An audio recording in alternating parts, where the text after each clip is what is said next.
It's a normal morning. You open your phone, scroll for a bit, and suddenly you see a headline that stops you cold.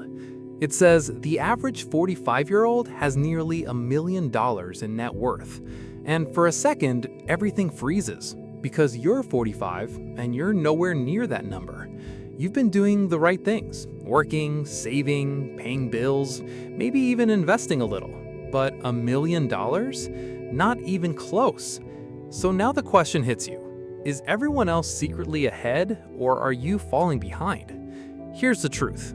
The number you're seeing is misleading, and once you understand what's really going on, your entire perspective will change. And if you want more videos like this that break down money, psychology, and real-life numbers in a simple way, make sure to like the video and subscribe to the channel. Let's get into it. The $1 million myth. The first thing you need to understand is that the $1 million number you keep seeing is based on the average, not the reality. The average net worth for people aged 45 to 54 is around $975,000, which sounds impressive, but averages can be extremely misleading because they are heavily influenced by people at the very top. If a small number of extremely wealthy individuals are included in the calculation, they pull the average up dramatically, creating a number that looks impressive on paper, but doesn't reflect what most people actually have. It's like putting a billionaire in a room with a group of regular people and saying the average person in that room is incredibly rich. Technically true, but completely disconnected from reality. The number that actually matters. Instead of looking at the average, the number that truly matters is the median. The median represents the person in the middle. The one who reflects the real situation. And when you look at the median net worth for a 45-year-old, it drops dramatically to around $247,000. That's not $1 million, not even close. And this gap between the average and the median is the most important thing to understand. It shows that most people are not anywhere near that headline number. The median represents real life, real households, and real financial situations. And once you see that number, the entire narrative changes.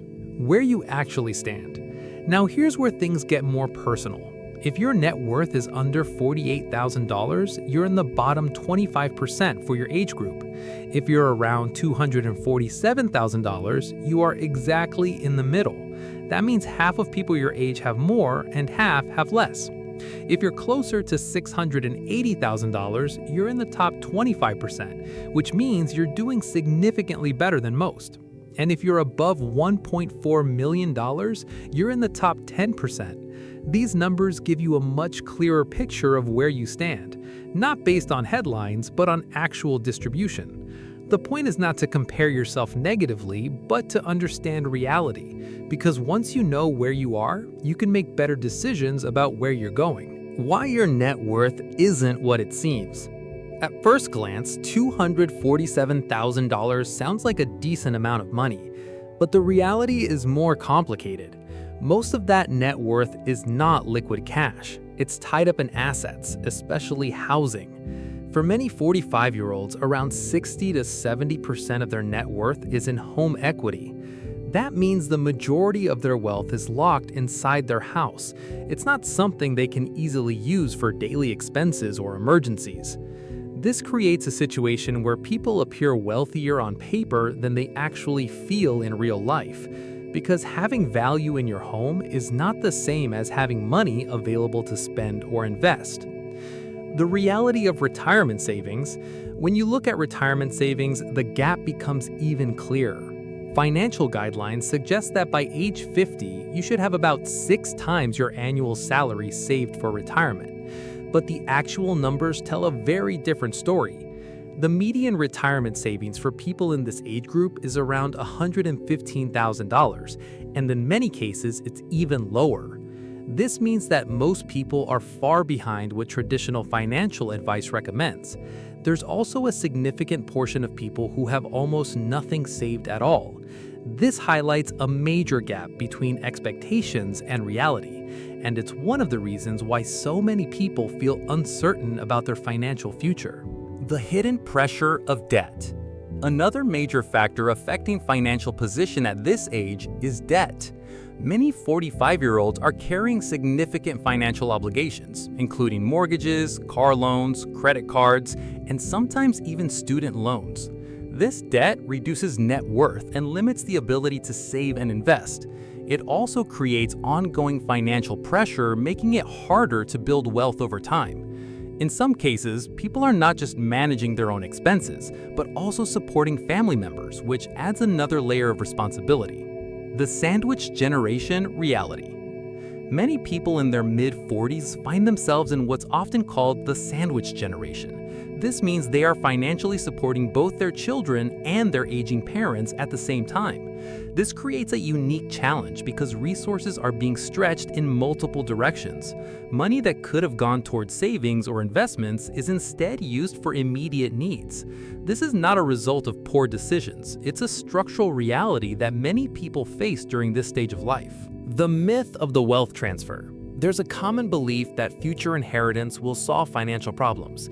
Many people assume that they will eventually receive money from older generations, but the reality is far less certain. A large portion of wealth is concentrated among a small percentage of households, and much of it is spent on healthcare and living expenses before it can be passed down. This means that relying on inheritance as a financial plan is risky. For most people, it will not provide the level of support they expect. Why it feels like you're behind. When you combine all of these factors, it becomes clear why so many people feel like they're behind. The expectations are high, the numbers are confusing, and the reality is complex. It's not that people are failing, it's that the system they're operating in has changed. The rules are different, the challenges are greater, and the path to financial stability is more complicated than it used to be. What actually matters going forward? The most important thing is not where you are today, but what you do next. Even small changes can have a significant impact over time. Consistent saving, reducing unnecessary expenses, and focusing on long-term growth can gradually improve your financial position. The key is to focus on what is within your control. You don't need to match unrealistic benchmarks. You need to build a plan that works for your situation. So if you've ever looked at those headlines and felt like you were falling behind, now you know the truth. You're not alone, and you're not as far off as it might seem. If this video helped you understand your situation better, make sure to like, subscribe, and share your thoughts in the comments. Where do you think you stand right now? I'll see you in the next one.